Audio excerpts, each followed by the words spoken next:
Good morning and welcome to Our Issues Milwaukee. I'm your host, Andrea Williams. Our focus this morning begins with a father who's on a mission to end male against female violence. It's all in memory of his daughter, Jessie, who was tragically killed by a man she considered her friend. And here to share his story today is Dr. Buck Blodgett, creator of the Love is Greater Than Hate Project. Good morning, Doctor. Good morning. Thank you for having me. Thank you for being here. It's a pleasure to have you here. And if you would, first start off telling us more about your daughter, Jessie. She was 19 years old, attended UW Milwaukee, and had a dream of becoming a music teacher. Yes, she did, and it would have been more than a dream. She was a great kid, never in a lick of trouble, really bright, pretty talented, musically talented.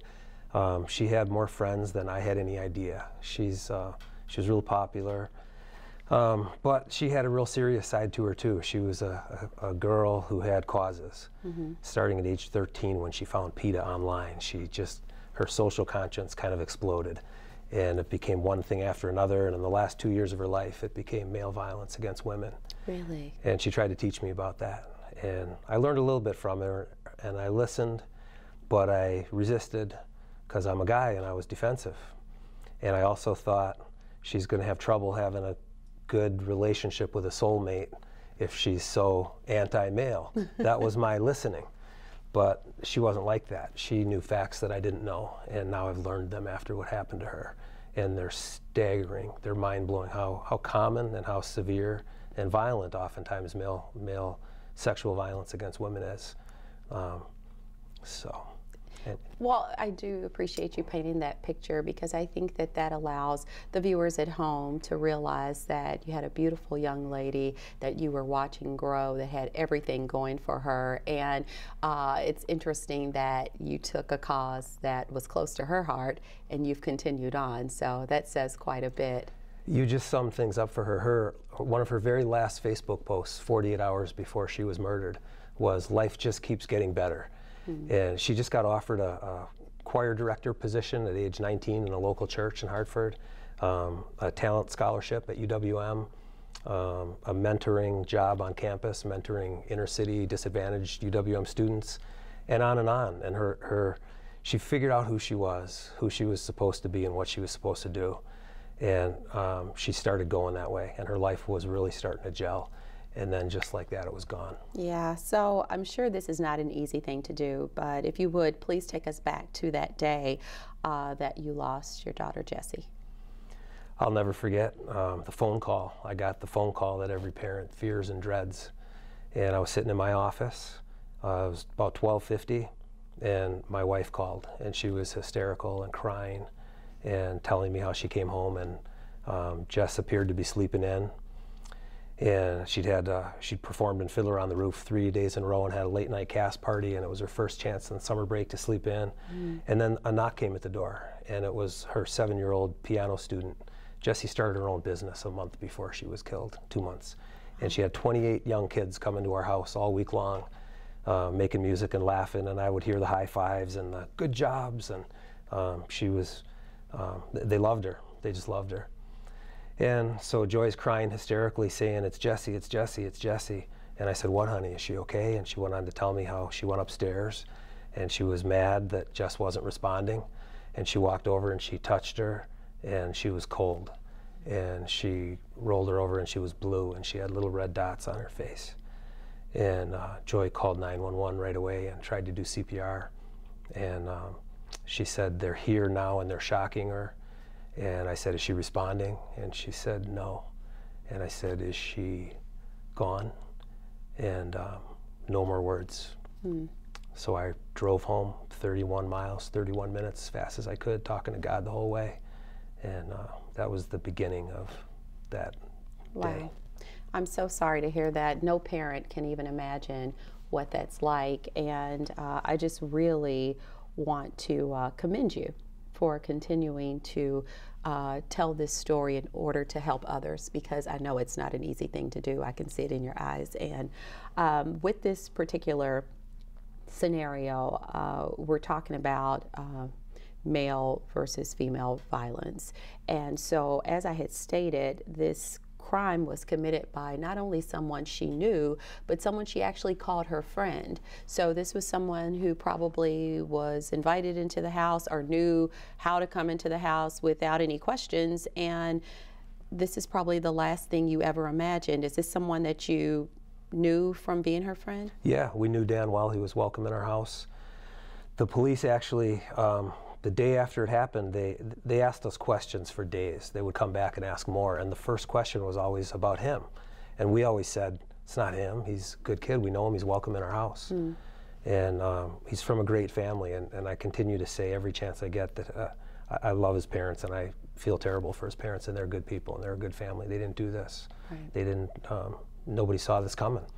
But yeah, that's how sexual violence against women by men usually is. It's usually a trusted person who you would never imagine would be capable of such a thing. Not always, but very often. Someone in the family, someone in the business, someone in the church, someone in the school, the closest people to us.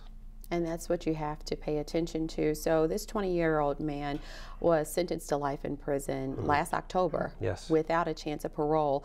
And prosecutors were actually describing him as a psychopath and a narcissist. So you're saying in one breath that, you know, he was a good kid.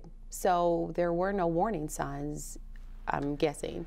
When we look back, we can see several small things, but none of them added up to seeing ahead of time that something like this could happen. He was a straight-A student. He was a brilliant violinist. He was the lead role in most musicals and plays. Wow. Good athlete, popular kid, had a lot of friends. Nobody saw it coming. Yeah. So what advice do you have to other parents to hope that they don't have to deal with something like this in trusting individuals who are welcome into their home? What would you say to a parent? How would they know? I still don't know what to say. In our particular case, Joy, my wife, and I talk about this a lot, and we do with others, and nobody really knows how this would have been prevented. But I think in many cases, in most cases, it can be. I think the number one thing I'd say, not that I have a lot of advice to give, but the number one thing I'd just say is talk.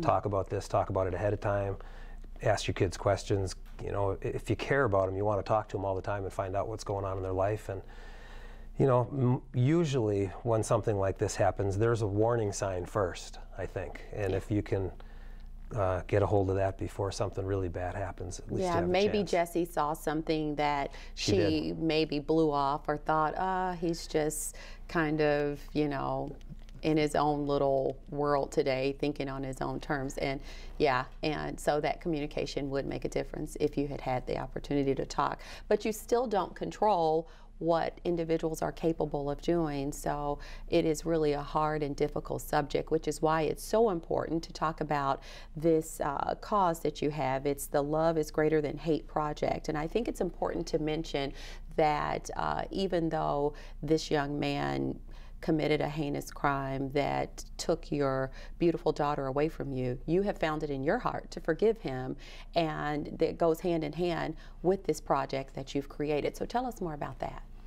Well, first about forgiveness, because that's really where this all started, and strength. That's where this started too. It was at her funeral where I said, honey, this has been a devastating blow, but your strength is in me too. And love is and always will be stronger than hate. Well, the next thing I knew, that was all over town. Love is greater than hate. And the community organized a walk, and 500 people showed up and lit candles and walked for hours. And there were signs all along the way that said love is greater than hate. And there was these blue wristbands that somebody spent $400 of their own money on, didn't even tell us, and everybody had one on. And there was a big banner on the pavilion in the park that said love is greater than hate. And so that was kind of the birth of the project. People keep telling me how strong I am, and you're shaking your head yes, and I'm shaking my head no, because I feel like we're all the same. And I know this to be true. I'm not just trying to be like appropriately humble. I'm not a very humble guy, if you get to know me well. This is just true. We're all the same. We all have this strength in us, and we all have this love in us. And are you going to let it out? Are you going to connect with it and let it out? The strength comes from love. Love, in my opinion, is the most powerful force in this universe, and nothing can overcome it. Wow. That's pretty major what you just said, and people have to sometimes sit back and take some time to think about that, because so many times we hang on to feelings and allow ourselves to be depressed about it or angry or bitter, and that doesn't help anyone. So I think that was very powerful what you just said.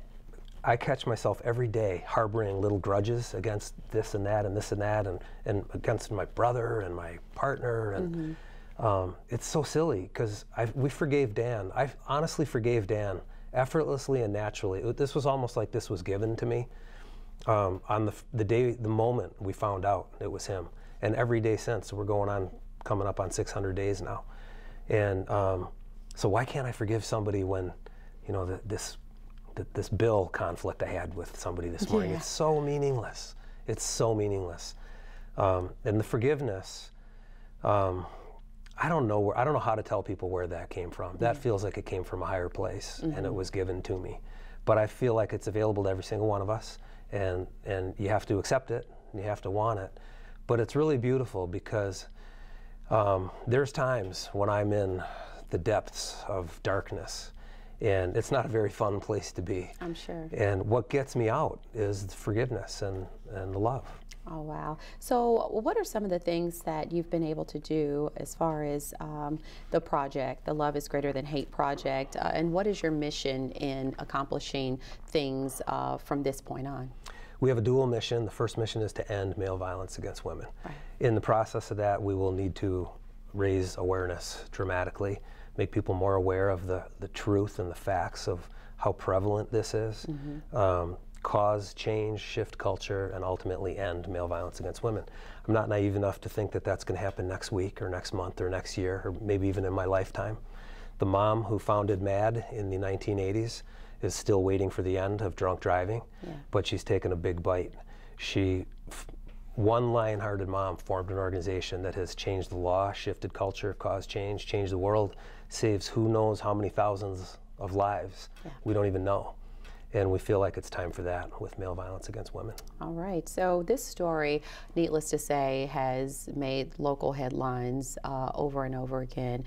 And it's also made national headlines. It actually has taken you all the way to the news show Dateline, which means that what you're doing is effective. Tell us about your appearance on Dateline, and when they contacted you, what did they say? They were at the trial on the, not only the trial, they were at every or some of the court hearings leading up to the trial, starting, I think, the first one the month after this happened. And we kept saying no. In fact, we had a lady, now that I think of it, from Chicago, 2 days maybe after Jesse's murder, knock on her door, introduced herself, excuse me, as someone from Dateline. And we said no, we didn't want to sensationalize Jesse's death. We didn't want to profit off Jesse's death. Dateline doesn't pay anything, at least they didn't pay us. We didn't ask, we don't want that. We do want our message getting out. We finally said yes when my staff at my office, on sentencing day, when I went back to tell them all about it and happened to mention Dateline was there again, they said, well, so are you going to do it? And I said, no. We've said no all along. And they said, are you crazy? And I said, what are you talking about? And they said, well, first of all, have you thought what it might mean to Jessie to have her story told around the country to 5 or 10 million people? And have you thought that she has the right to be remembered this way? And I said, yeah, but I don't want to put Dan's family on TV, which I keep doing, and I'll explain why in a second. But then they said, what do you think it would mean to Jessie if 5 or 10 million people heard that there's a legacy project in her name to end male violence against women? Her cause in life, her last big cause, and it was started by a man. And then everything changed, and I knew I needed to do Dateline. So we said yes, as long as they would mention the project, which they did.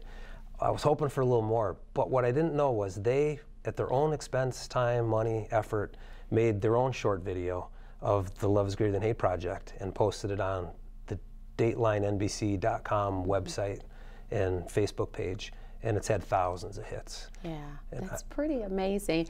I'm wondering if you can, do you have time to stick around and we can continue this conversation?